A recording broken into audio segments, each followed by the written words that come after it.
Hi, hello, and welcome. So, guys, in the last session, we have discussed what is tax, why are taxes levied, who levies tax, and what are the different types of tax. That was your basic concept lecture number 1. चलिए शुरू करते हैं basic concepts lecture number 2. इसमें हम ये समझने वाले हैं इनकम टैक्स एक्ट क्या होता है, इनकम टैक्स रूल्स क्या होते हैं, सर्कुलर्स क्लैरिफिकेशंस क्या होती हैं और जुडिशियल डिसीजंस क्या होते हैं. इनकम टैक्स एक्ट लगाया किस एक्ट से जाता है और अगर उसमें अमेंडमेंट लानी पड़े तो उसके लिए क्या क्या काम करने पड़ते हैं सरकार को. अमेंडमेंट साल में एक बार आती हैं, मल्टीपल बार आती हैं, ये सारी बात करने वाले हैं.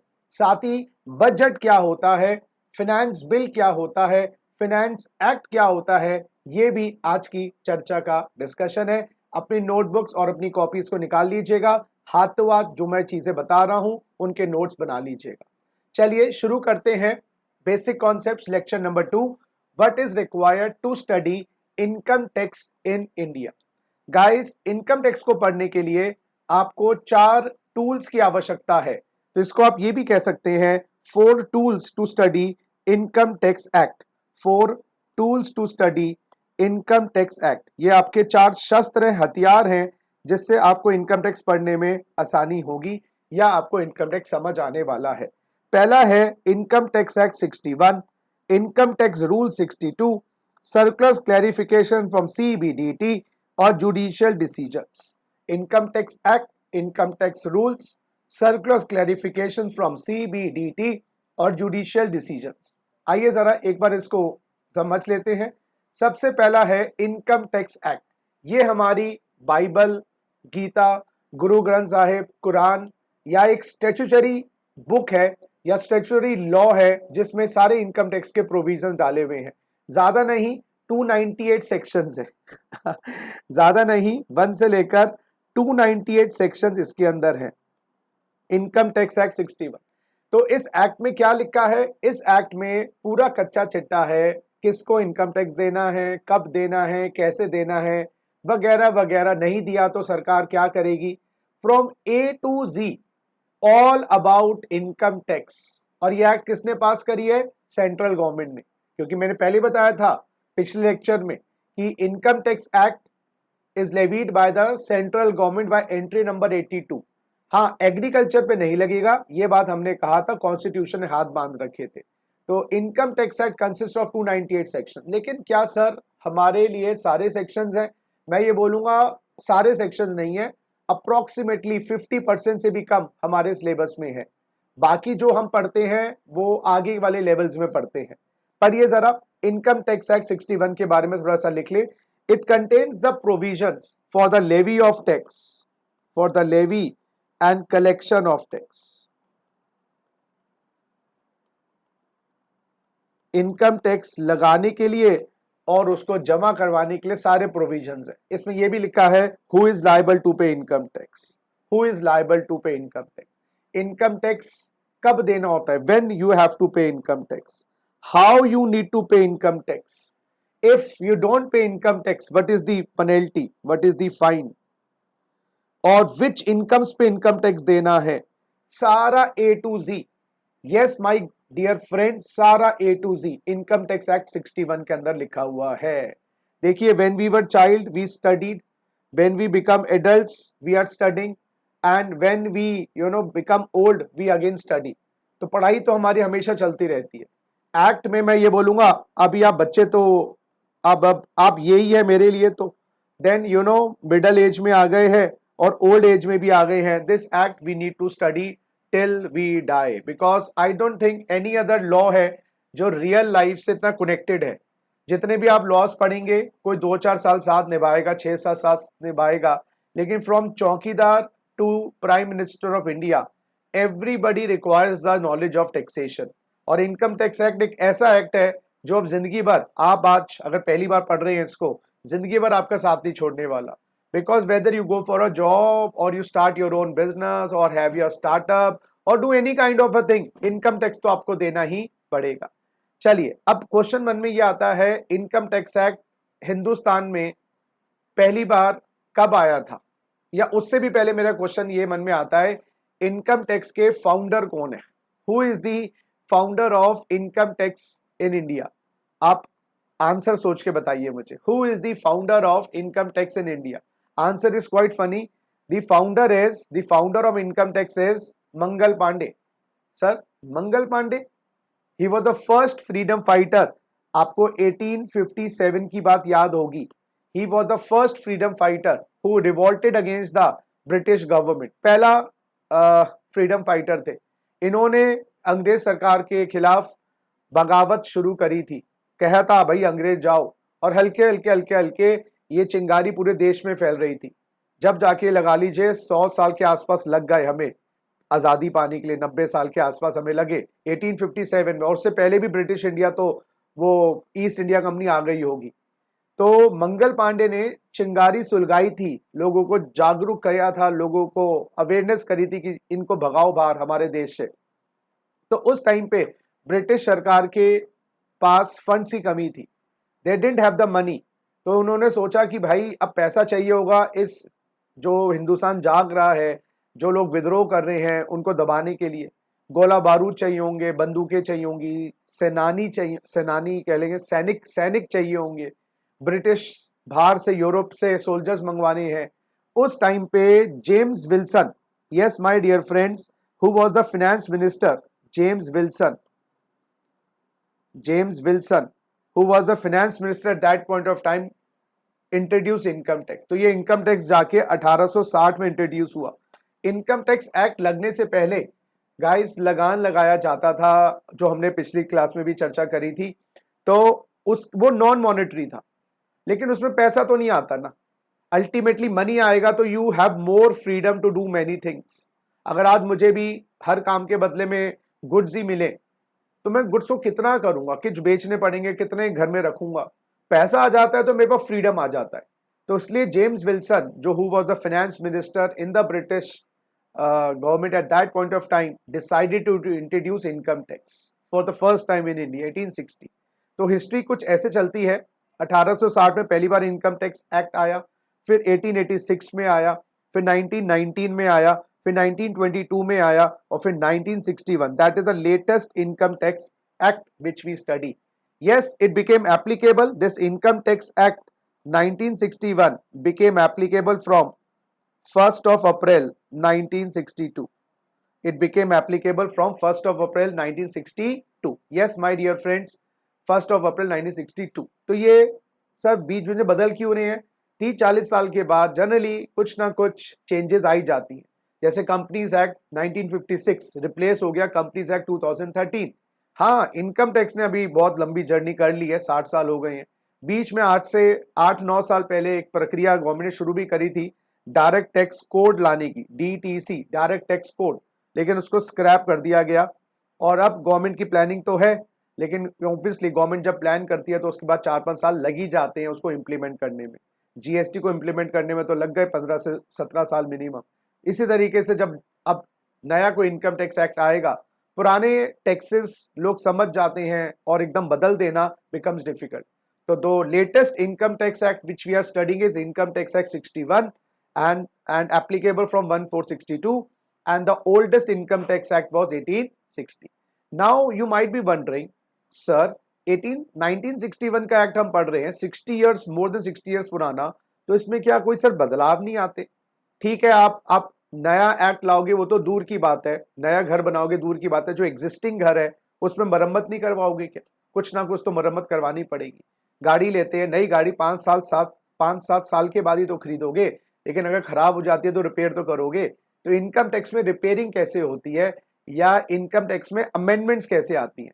अमेंडमेंट्स लाने के लिए इनकम टैक्स एक्ट में देयर आर 3 वेज, 3 तरीके हैं इनकम टैक्स एक्ट में अमेंडमेंट लाने के। वो 3 तरीके हैं, फिनेंस बिल लाके, अमेंडमेंट बिल लाके, ऑर्डिनेंस बिल लाके। गाइस एक्ट कैसे आई थी? गाइस एक्ट आई थी बिल लाकर।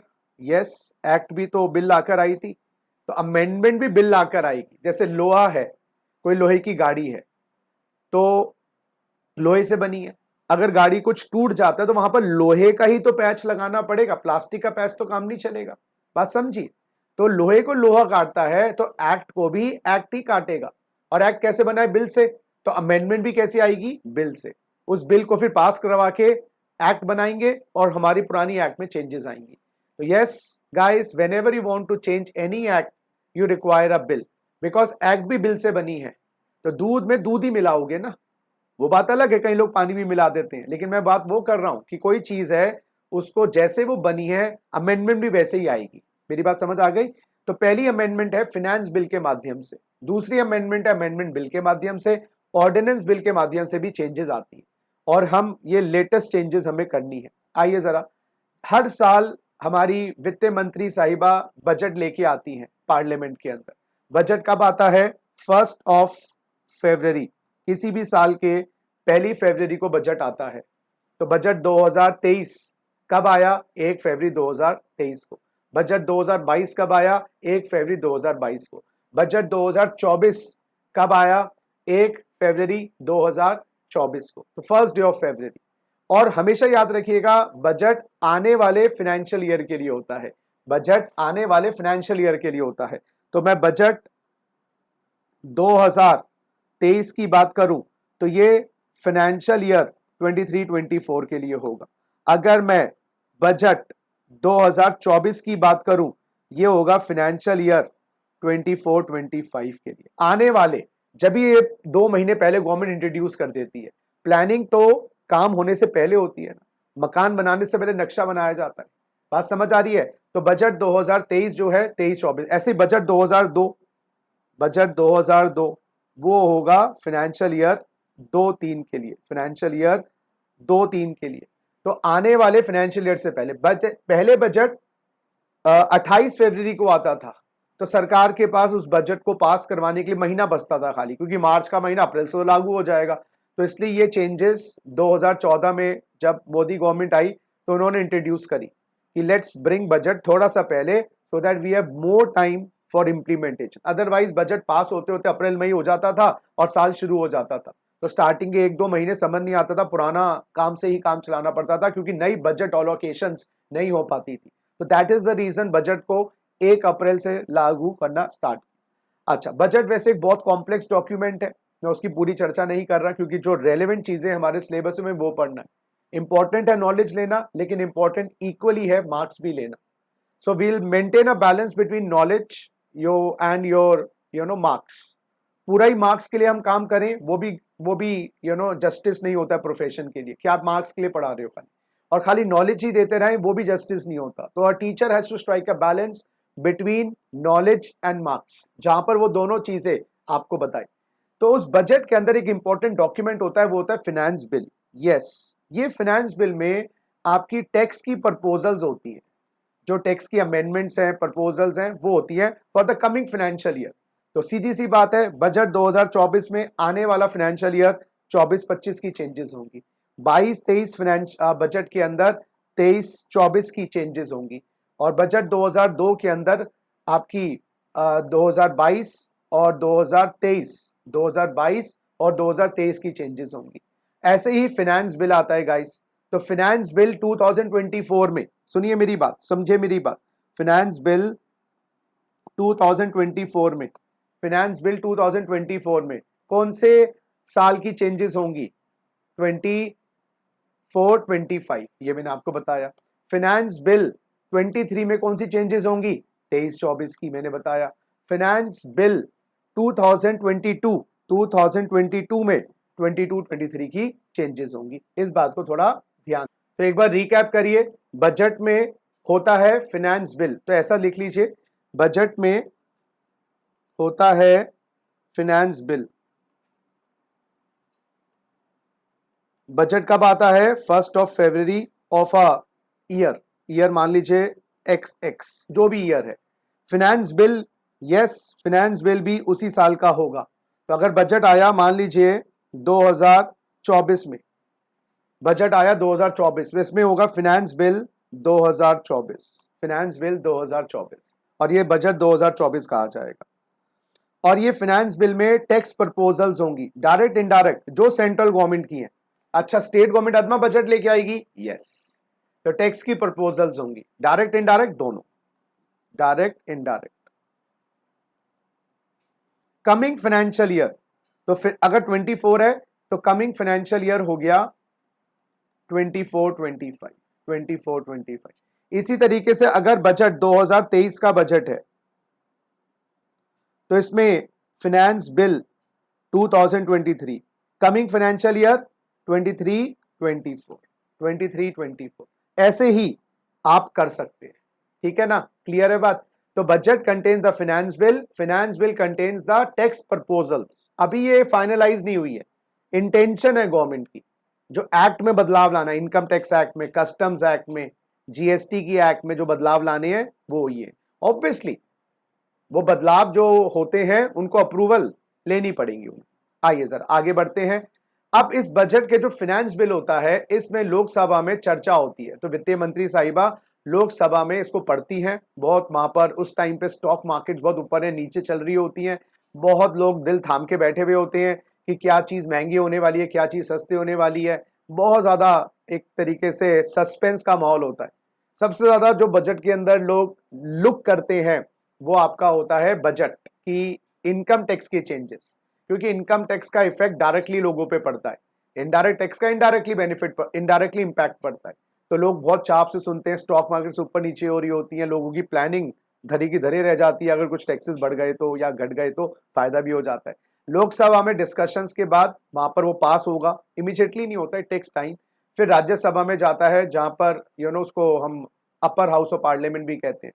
तो ये चर्चा भी हमने लास्ट सेशन में करी थी, और वहां पर भी डिस्कशन वोटिंग होती है, और फिर हमारे माननीय प्रेसिडेंट साहिबा के पास जाता है और वो बन जाता है फाइनेंस एक्ट।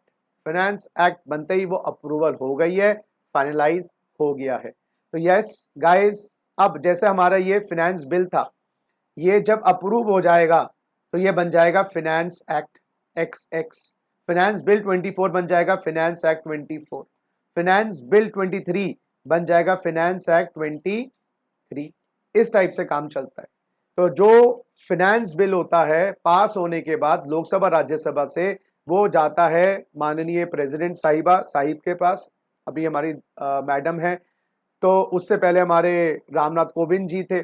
तो वहां से अप्रूवल होने के बाद वो फाइनेंस एक्ट बन जाता है और इस फाइनेंशियल ईयर के लिए एप्लीकेबल हो जाता है। तो महीना, 1.5 महीना, 2 महीने का प्रोसेस होता है। फरवरी में आ जाता है बजट, तो मार्च एंड तक ये कंप्लीट हो जाता है। क्लियर है बात?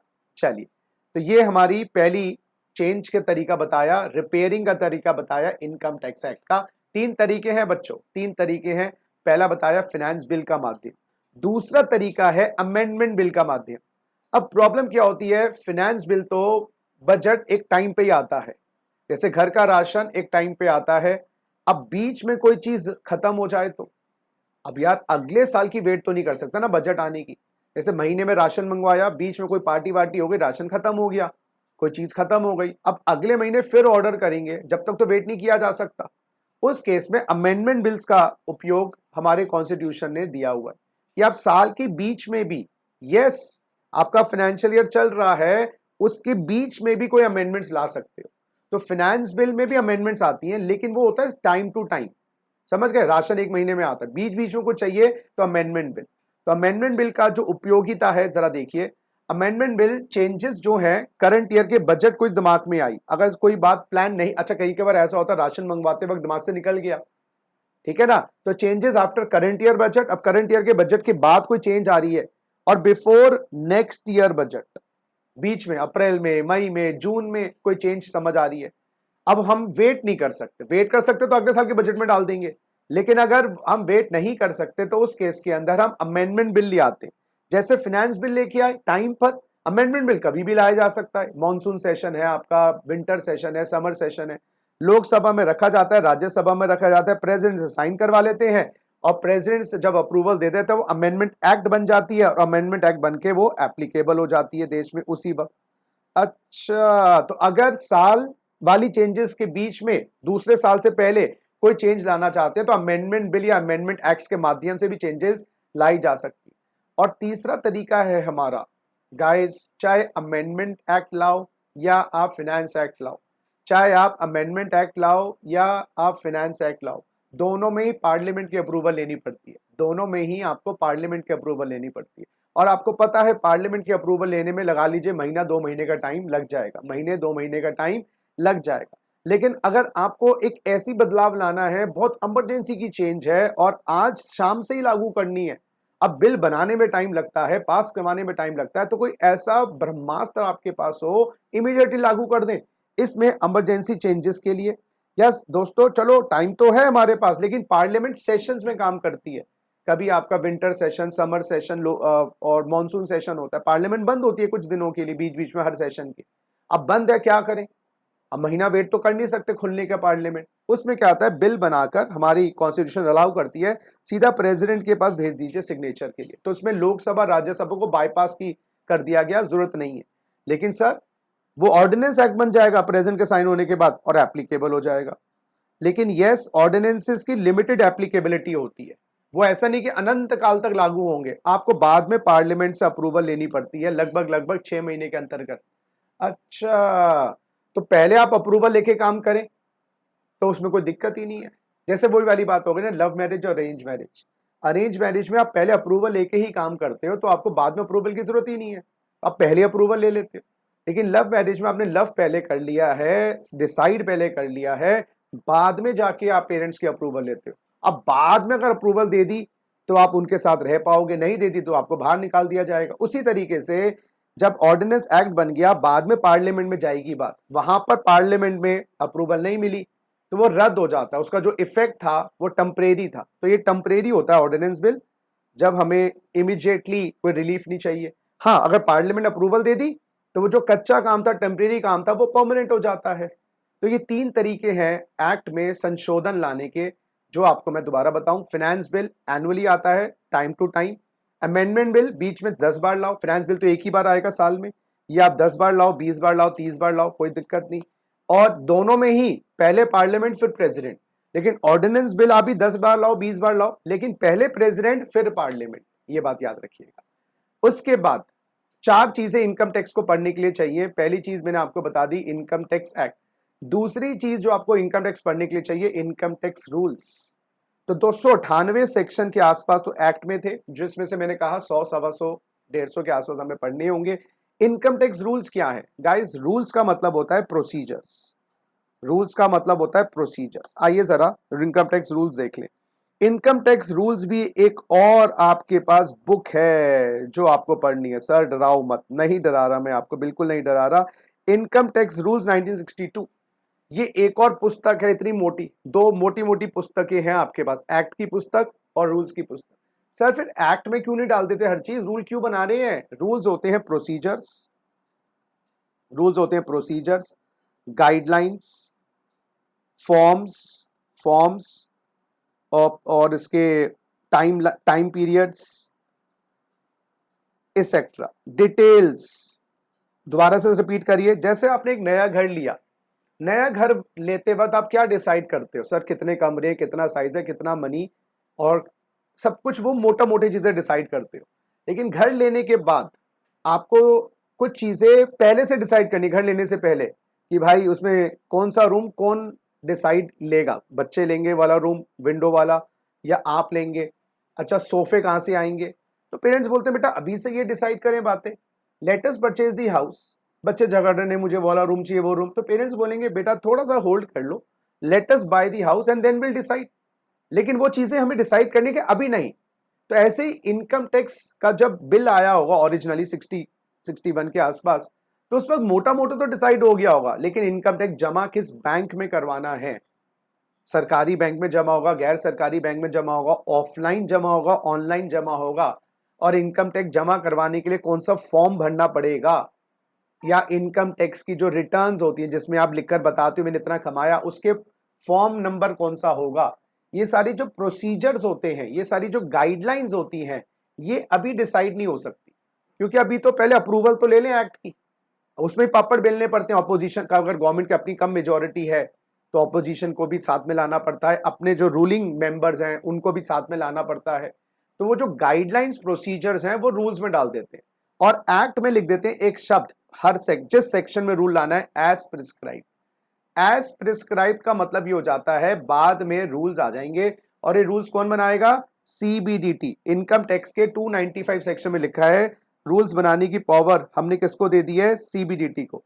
CBDT मतलब central board of direct taxes, central board of direct tax. It is the highest policy making body of the direct taxes in India. तो ये सीधा जैसे सेबी होता है ना, securities exchange board of India, highest body for stock market, उसी तरीके से CBDT है central board of direct taxes for direct taxes highest body. तो CBDT के पास पावर है रूल्स बनाने के लिए, और रूल से इनकम टैक्स हिंदुस्तान में इंप्लीमेंट हो जाता है। तो क्या मैं बोलूं rules are part of the law? Yes, but part of the act? Act का पार्ट नहीं, अलग है, लेकिन लॉ का पार्ट है। तो what is law guys? Law means act plus rules, दोनों मिलकर लॉ बनाते हैं। यस, बात समझिएगा, घर मियां बीबी दोनों से बनता है, बात समझिएगा। बाद में वो बात अलग है, झगड़े हो जाए। तो कहने का मतलब है रूल्स में प्रोसीजर्स, गाइडलाइंस, इंफॉर्मेशन होती है, और वो उस वक्त डिसाइड करके, और एक और बात बताऊं, उसी वक्त डिसाइड कर ले तो टाइम लगेगा, और एक्ट का जो वॉल्यूम है 298 की जगह 498 सेक्शंस हो जाएंगे। और दूसरी मेजर बात, रूल्स को लाने के लिए, इंप्लीमेंट करने के लिए बिल की आवश्यकता नहीं होती। तो रूल्स को चेंज करना है तो सरकार ऑर्डर पास करके नोटिफाई कर देगी in the official gazette, rules will become change, rules will be change. तो वही वाली बात है, गीता, बाइबल, इनमें चेंज लाना असंभव है अभी, क्योंकि वो बन चुके हैं। हमारे तो हिंदुस्तान के फिर भी एक्ट में चेंज आ सकते हैं, वो तो बन चुके हैं ना। अब पॉइंट ये, फिर अब उसके लिए एक सप्लीमेंट्री इशू कर दिया जाए, ये हमारी इंटरप्रिटेशन है, तो वहां पर उस इंटरप्रिटेशन में चेंज लाना इजी है।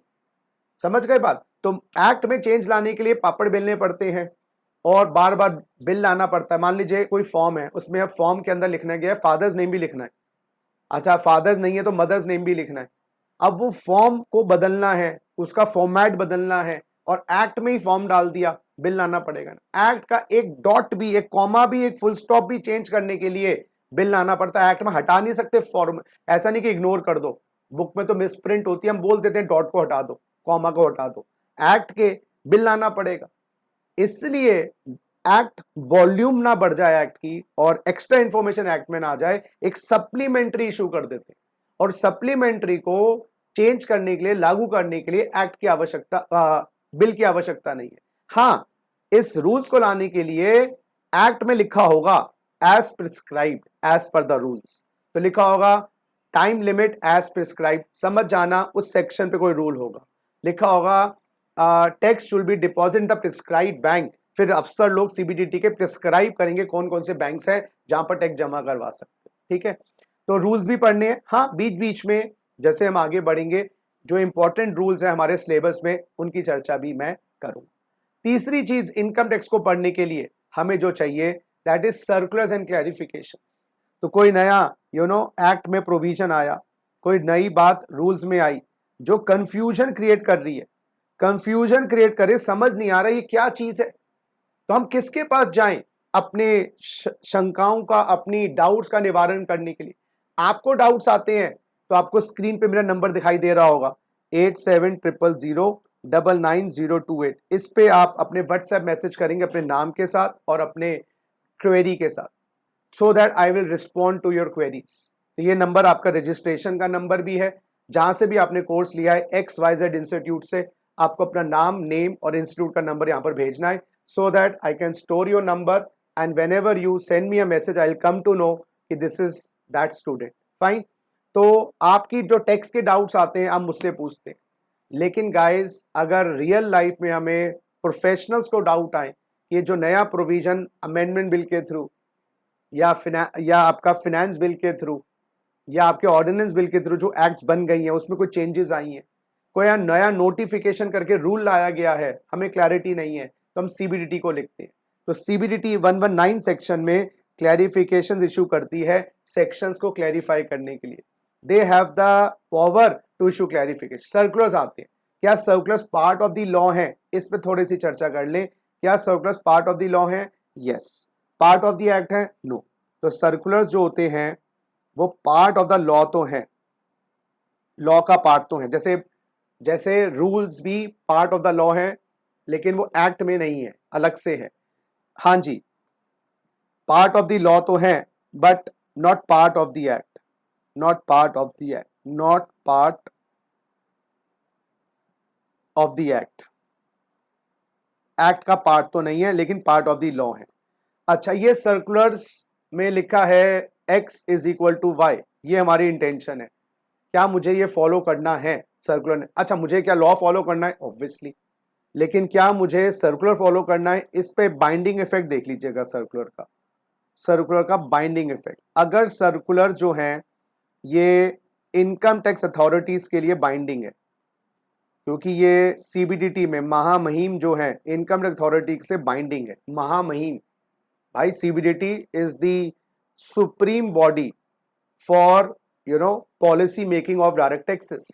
तो इनकम अथॉरिटीज कौन होते हैं? Commissioners, commissioners, ITOs, income tax officers, income tax inspectors, income tax inspectors, इन सबको तो फॉलो करना है। सर्कुलर में लिखा अगर x is equal to Y, act में खाली लिखा था x, वाई पता नहीं, उसका मीनिंग नहीं बताया था, कंफ्यूजन हो रही थी, तो हमने उसके अंदर डाल दिया सर्कुलर में। सर्कुलर की बात को अथॉरिटीज को मानना है, जुडिशियल अथॉरिटीज को नहीं, जुडिशियल अथॉरिटीज को सर्कुलर्स की बात मानने की आवश्यकता नहीं है।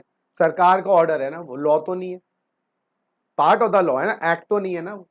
तो judicial authorities like courts and tribunals, courts और ट्रिब्यूनल्स को सर्कुलर्स मानने की आवश्यकता नहीं है, फिर सरकार के आदेश मानने वाली बात हो जाएगी ना। तीसरी बात, हम जो है असेसी, जो हम लोग हैं गाइस, हम चाहें तो बेनिफिट लें, चाहे तो इग्नोर कर दें। हमारे पास दोनों ऑप्शन है सर्कुलर्स के लिए, चाहे तो बेनिफिट ले, चाहे तो इग्नोर कर दें। वी कैन चैलेंज, यस हमें पसंद नहीं आ रहा, we can challenge the circular in the court. हम कोर्ट में कह सकते हैं इंटरप्रिटेशन गलत है, क्योंकि दैट इज द इंटेंशन। शब्दों की कोई इंटेंशन, शब्दों का कोई मीनिंग नहीं होता, शब्दों का जो उच्चारण जिसने किया, शब्द जिसने बोले हैं, उससे मतलब पूछा जाता है कि भाई तुम्हारे मन में क्या था। तो सरकार ने कहा हमारे मतलब था एक्स का मतलब है वाई, तो इनकम टैक्स अथॉरिटीज को तो मानना पड़ेगा, जुडिशियल अथॉरिटीज को नहीं मानने की जरूरत, they can ignore. And assessee के लिए अगर बेनिफिट दिख रहा है तो मान लो, फायदे की बात है तो मान लो, और नुकसान की बात लग रही है तो आप उसको कोर्ट में चैलेंज करो, इग्नोर करो, यू कैन चैलेंज इट, ठीक है ना। तो सर्कुलर्स बाइंडिंग किसके लिए है? इनकम टैक्स अथॉरिटीज के लिए। सर्कुलर्स बाइंडिंग है इनकम टैक्स अथॉरिटीज के लिए। सर्कुलर्स बाइंडिंग किसके लिए नहीं है? जुडिशियल अथॉरिटीज के लिए। और सर्कुलर्स बाइंडिंग किसके लिए है? असेसी के लिए? No, but he can take the benefit of a beneficial circular and can choose to ignore, क्योंकि that is not an act, part of the law है। टिपिकल सेंस में ये बोलूंगा लॉ का एक पार्ट है, लेकिन एक्ट कोई बात तो माननी पड़ती है, ठीक है ना।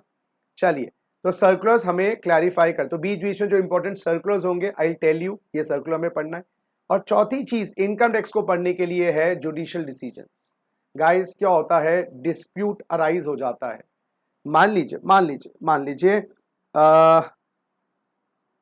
हमारे एसएससी हैं रामलाल साहब, हमारे एसएससी हैं रामलाल साहब, इन्होंने टोटल इनकम दिखाई है 10 लाख। अब आईटीओ साहब कह रहे हैं मैं तो नहीं मानता आपकी टोटल इनकम 10 लाख है, मेरे पास तथ्य है, सबूत है, मैं तो आपकी इनकम को 50 लाख मान रहा हूँ। गाइस बहुत टैक्स बढ़ जाएगा, 10 लाख पे मोटा मोटा टैक्स लाख 1.5 लाख का बैठेगा, और 50 लाख पे तो टैक्स ओवर 15 लाख का टैक्स बैठ जाएगा। तो Ramlal will not like this बात, क्योंकि उसकी इनकम बढ़ा दी गई है, कुछ अनडिस्क्लोज इनकम्स हो सकती, कुछ भी हो सकता है। तो can he not go against the ITO? Yes, that's the best part of Indian democracy, कि अगर आईटीओ आपके साथ अत्याचार कर रहा है, आपको ऐसा लग रहा है, हो सकता है वो जेन्युइन हो, लेकिन आपको लग रहा है ऐसी बात कि वो गलत तथ्यों के आधार पे, गलत फैक्ट्स के आधार पे इनकम बढ़ा रहा है, तो आप commissioner of income tax appeal के पास जाके अपील कर सकते हैं। Commissioner of income tax appeal के पास जाके अपील कर सकते हैं, वो आपको रिलीफ दे सकता है। हो सकता है आपकी इनकम को दोबारा से 10 लाख कर दिया जाए, और ये भी नुकसान है कि वो आपकी इनकम को हो सकता है 80 लाख कर दे। यस, उसने कहा आईटीओ ने तो कम बढ़ाई है, मैं और बढ़ाऊंगा, ये नहीं कि वो बदले का काम कर रहा है, नहीं, उसके बाद और तथ्य आए होंगे। तो कमिश्नर अपील्स को हम फर्स्ट अपील कहते हैं। फर्स्ट अपील आप फाइल करते हो कमिश्नर अपील के पास। अब कमिश्नर अपील ने बढ़ा दिया, अब आपको और बुरा लग रहा है यार, अच्छा खासा 50 पे रहने देता, तो आप अपील करो अगेंस्ट कमिश्नर अपील आईटीएटी के पास, इनकम टैक्स एपीलेट ट्रिब्यूनल, ये सेकंड अपील होती है, सेकंड अपील होती है, सेकंड अपील। और उन्होंने आपको हो सकता है रिलीफ दे दें। अब उन्होंने 1 करोड़ रुपए आपकी टोटल इनकम कर दी। गाइस आप तो फंसते ही जा रहे हो दलदल में, अच्छा खासा 10 लाख के 50 लाख ही मान ले, तब तो 1 करोड़ हो गया। अब तो स्वाभाविक है आपको जाना ही पड़ेगा। अब आप जाते हो हाई कोर्ट के अगेंस्ट, हाई कोर्ट में आईटीएटी के against, this is called third appeal. Third appeal, high court वालों ने रिलीफ दे सकते थे लेकिन उन्होंने 1.5 करोड़ कर दिया आपकी इनकम। अब गाइस आपके पास क्या ऑप्शन बच गई? हो सकता है इनकम ना भी बढ़ाए हाई कोर्ट, 1 करोड़ को सही मान ले, फिर भी आप जाओगे। ये नहीं कि हमेशा बढ़ाओगे अब जब भी जाओगे, हो सकता है वो आपको रिलीफ कम दे, हो सकता है रिलीफ 90 लाख का दे, फिर भी आपको खुशी तो नहीं होगी ना। आईटीएटी चलो 90 भी कर देता है या आईटीएटी 70 भी कर देता है, आपको फिर भी खुशी तो नहीं होगी। तो 1 करोड़ कर दे या 90 लाख कर दे, इसमें बढ़ा दे, या 80 lakh same to same maintain कर दे, या 60 लाख कर दे, फिर आप बोलोगे छोड़ यार 60 लाख तो कर दिया, डिक्रीज तो कर दी 50 का। लेकिन अगर आपको ये भी अपील करना, आप कर सकते हो। तो if you are not satisfied with the ITAT order you can appeal. हाँ, अगर 60 लाख हो गया आप अपील नहीं कर रहे तो उससे तक गवर्नमेंट अपील कर दे आईटीएटी के ऑर्डर के अगेंस्ट हाई कोर्ट में, तो अपील का दरवाजा दोनों के लिए खुलता है। हाँ, पहली अपील तो मैं ही फाइल करूंगा, पहला कोर्ट का जो या एपेलेट प्रोसेस है वो तो मैं ठक ठक करूंगा, फिर आईटीएटी के पास जाते हैं, फिर हाई कोर्ट। हाई कोर्ट से भी रिलीफ ना मिले तो गाइस फिर हम जाते हैं सुप्रीम कोर्ट के पास, और सुप्रीम कोर्ट का जो भी ऑर्डर आएगा लॉ ऑफ द लैंड बन जाता है। लॉ बना तो नहीं सकती, लॉ को इंटरप्रेट कर देती है। अब मेरे पास के अलावा कहीं और जाने का रास्ता नहीं है। सुप्रीम कोर्ट कम कर दे तो बढ़िया, ना कम करे तो बढ़िया।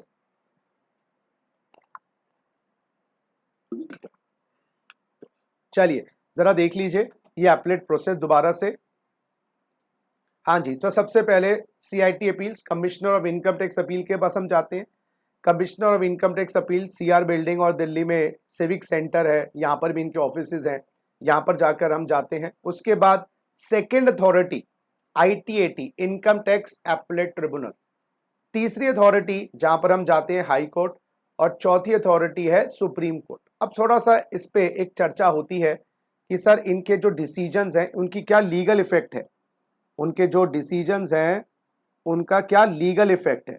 क्या मतलब, आइए जरा, जो हमारे आईटीएटी के डिसीजंस हैं, जो हमारे हाई कोर्ट के डिसीजंस हैं और सुप्रीम कोर्ट के डिसीजंस हैं, इनका ज्यादा लीगल इफेक्ट माना जाता है। सीआईटी अपील्स के डिसीजंस का इतना इफेक्ट माना नहीं जाता क्योंकि वो बहुत लोएस्ट अथॉरिटी हो गई एपलेट प्रोसेस में। आईटीएटी का डिसीजन आप यहां पर कौन से केस लेके जाते हो? Question of fact and question of law. जैसे मेरी टर्नओवर 10 लाख है, आईटीओ कह रहे ना गुप्ता जी टर्नओवर 80 लाख मान रहे, वो क्वेश्चन ऑफ फैक्ट है। समझो, मेरे मेरे मेरे पास एक मकान है, आईटीओ कह रहे नहीं सचिन सर आपके पास 2 मकान है, तो ये क्वेश्चन ऑफ फैक्ट है। क्वेश्चन ऑफ लॉ क्या होता है? जहां पर सेक्शन के ऊपर झगड़ा है। मैं क्या, सेक्शन में लिखा है मकान का मतलब होता है इतने साइज का प्लॉट, वो कह रहे नहीं आईटीओ मकान का मतलब होता है इतने साइज का। लॉ में ये लिखा, इंटरप्रिटेशन का झगड़ा है। अच्छा, जहां लॉ की इंटरप्रिटेशन का झगड़ा है, झगड़ा एक तो क्वेश्चन ऑफ लॉ होता है, और जहां फैक्ट्स और फिगर्स अमाउंट को लेकर झगड़ा है वो फैक्ट्स की बात होती है। दोनों केसेस में ही मैं जा सकता हूं, क्योंकि कभी क्या होता है मैं लॉ की इंटरप्रिटेशन ले रहा हूं बहुत अच्छी वाली, तो इनकम कम दिखा रखी है, और मैं लॉ की वो आईटीओ इनकम टैक्स में लॉ की इंटरप्रिटेशन बड़ी स्ट्रांग ले रहा है तो मेरी इनकम बढ़ा रहा है, वो लॉ की इंटरप्रिटेशन। लेकिन दोनों बात पे ही मैं आईटीएटी के पास जा सकता हूं, लेकिन question of fact final authority है आईटीएटी। क्या मतलब सर? अगर क्वेश्चन ऑफ फैक्ट आईटीएटी ने ऑर्डर दे दिया क्वेश्चन ऑफ फैक्ट के ऊपर, उसके बाद मैं आगे कोई अपील फाइल नहीं कर सकता high court supreme court. Question of law की बात है मैं अपील कर सकता हूं, क्वेश्चन ऑफ लॉ की बात है मैं हाई कोर्ट सुप्रीम कोर्ट में जा सकता हूं। दोबारा से रिपीट करो सर, आईटीएटी में आप 2 टाइप के झगड़े, जैसे मेरे 4 दोस्त हैं, आईटीओ कह रहे नहीं 8 दोस्त हैं, ठीक है ना, ये झगड़ा क्या है? फैक्ट। लेकिन कह रहा है ये मेरा दोस्त है, वो कह रहे तेरा दोस्त नहीं है, मैं कह रहा हूं ये दोस्त है, तो दोस्त की परिभाषा पे झगड़ा हो रहा है। वो कह रहा है दोस्त तो ये होता है, मैं कह रहा दोस्त तो ये होता है, तो वहां पर क्वेश्चन ऑफ लॉ होता है। तो क्वेश्चन ऑफ फैक्ट पे अगर आईटीएटी का डिसीजन आ गया तो आईटीएटी फाइनल अथॉरिटी है, यानी कि इसके आगे मैं कुछ नहीं कर सकता। आईटीएटी का टर्नओवर 4 करोड़ की जगह 10 करोड़ है, फैक्ट का डिसीजन है, तो मैं आगे जा नहीं सकता। लेकिन लॉ की इंटरप्रिटेशन के ऊपर अगर झगड़ा आईटीएटी ने, तो आईटीएटी सर्टिफाई करता है कि ये क्वेश्चन ऑफ लॉ है, और फिर हाई कोर्ट एक्सेप्ट करता है, फिर हाई कोर्ट में जाया जाता है। ठीक है, आईटीएटी का डिसीजन जो भी आया फैक्ट के ऊपर या लॉ के ऊपर, वो आईटीएटी के जो नीचे लोग हैं उनके लिए बाध्य होता है। बाइंडिंग किसके लिए होता है? आईटीएटी का डिसीजन जो आईटीएटी के नीचे हैं। कौन कौन? इनकम टैक्स अथॉरिटीज और assessees with in the jurisdiction of ITAT, with in jurisdiction of ITAT, जो भी ITAT की जुरिसडिक्शन में है उनके लिए वो फॉलो करना मैंडेटरी है। जैसे दिल्ली में ITAT है तो दिल्ली ITAT ने कहा तो इनकम टैक्स अथॉरिटीज तो दिल्ली के अंदर है, कमिश्नर दिल्ली के इनकम टैक्स ऑफिसर दिल्ली के, असेसीज उनके लिए, यूपी वालों के लिए फॉलो करने की जरूरत नहीं है। अगर ITAT दिल्ली ने कुछ कहा तो दिल्ली ITAT की जो जजमेंट है वो दिल्ली वालों के लिए मैंडेटरी है। हाँ, यूपी वाले उसको यूज कर सकते हैं as a reference when they file a case in UP ITAT, वो कह सकते हैं दिल्ली ITAT ने कहा था, लेकिन ये बाइंडिंग तो दिल्ली वालों के लिए है, बाकी लोग इसका फायदा ले सकते हैं अपने अपने ITAT जो केस लड़ रहे हैं, देखो दिल्ली ITAT ने कहा है, तो एक रेफरेंस वैल्यू हो जाती है। मैं आपको पढ़ा रहा हूं, आप मुझसे बंधे हुए हो ना, लेकिन आप दूसरे टीचर की बात को कह सकते हो कि दूसरा टीचर ये करवा रहा है तो आप भी करवा दीजिए, ठीक है, लेकिन मैं बंधा हुआ नहीं हूं ना, आप मुझसे बंधे हुए, मैं आपसे बंधा हुआ, लेकिन अगर दूसरे टीचर दूसरे स्टूडेंट ने कुछ कहा तो हम उसको यूज कर सकते हैं, इनकॉर्पोरेट कर सकते हैं, लेकिन बंधे हुए तो नहीं है, ठीक है। अब क्वेश्चन ऑफ लॉ पे हाई कोर्ट पे बात जाएगी, क्वेश्चन ऑफ लॉ पे, हाँ जी, फैक्ट की बात तो ITAT फाइनल कर ही देता है, उसका डिसीजन जो है वो बाइंडिंग इन द स्टेट है, पूरे स्टेट में बाइंडिंग है, बाइंडिंग इन द स्टेट, उस स्टेट के सारे ITATs, कभी कभार क्या होता है दिल्ली तो छोटा शहर है, एक ही ITAT, अलग अलग बड़े यूपी है उसमें मल्टीपल ITATs होती है, ITAT इन द स्टेट, वहां की income tax authorities in the state, assessees in the state, उस स्टेट में तो दिल्ली हाई कोर्ट का अगर जजमेंट आया तो इनकम टैक्स का अफसर दिल्ली के, इनकम टैक्स के जो ITAT दिल्ली का और इनकम टैक्स SSC के लिए बाइंडिंग है। हाँ, दूसरे स्टेट वाले फायदा ले सकते हैं। और सुप्रीम कोर्ट का डिसीजन आया वही क्वेश्चन ऑफ लॉ पे, वो डिसीजन फाइनल है पूरे इंडिया के लिए, बाइंडिंग इन इंडिया। तो इंडिया में किसके लिए बाइंडिंग है? इंडिया में सारे ITATs, सारे हाई कोर्ट्स, सारे इनकम टैक्स अथॉरिटीज, सारे SSCs, सबके लिए बाइंडिंग है। अच्छा, क्योंकि सारे हाई कोर्ट्स, तो देश में जितने भी हाई कोर्ट्स हैं, I think it will be 28 plus high court, सबके लिए बाइंडिंग। सारे इनकम टैक्स अथॉरिटीज, सारे हिंदुस्तान के इनकम टैक्स के कमिश्नर, सारे हिंदुस्तान में इनकम टैक्स के ITOs, सारे इनकम टैक्स के असेसीज, सारे हाई कोर्ट्स, ITAT, सबके लिए बाइंडिंग है। तो कंट्री के लिए बाइंडिंग हो गया ना, मोटा मोटा सुप्रीम कोर्ट की जजमेंट कंट्री के लिए बाइंडिंग है, हाई कोर्ट की जजमेंट स्टेट के लिए बाइंडिंग है, ITAT की जो ITAT की जुरिसडिक्शन है। तो क्वेश्चन ऑफ लॉ लड़ा जा सकता है हाई कोर्ट में और सुप्रीम कोर्ट में। हाँ, और हाई कोर्ट सुप्रीम कोर्ट के लिए you require advocate degree, LLB की डिग्री चाहिए होती है, यहाँ पर खुद नहीं जा सकते आप, CS भी नहीं जा सकते, यहाँ पर कंपनी सेक्रेटरीज भी नहीं जा सकते, cost management accountant, you need to be having a वकालत डिग्री। ट्रिब्यूनल्स के लिए you can go as a professional, उसमें भी लिमिटेशन है, कौन से जा सकते कौन से नहीं जा सकते, कभी चर्चा विस्तार से बताऊंगा। लेकिन for high court and supreme court you know you need an LLB degree. तो अगर आपका इनकम टैक्स का केसेस आपके पास अच्छे आ रहे हैं and you are able to fight them out and you want to approach high court supreme court, तो आपको एडवोकेट के हायर करने की जरूरत पड़ती है, तो you can take an LLB degree along with your professional qualification, तो आपका रास्ता सारा खुल जाता है।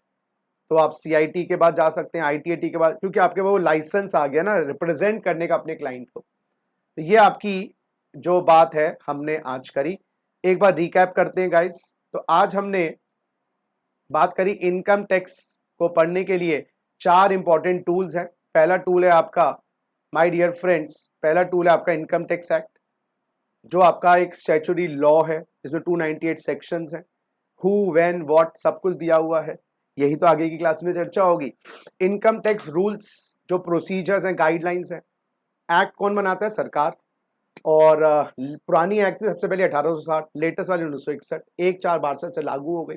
रूल्स में प्रोसीजर, गाइडलाइंस, आपके फॉर्म्स, ये पार्ट ऑफ द लॉ है बट एक्ट का अलग होते हैं।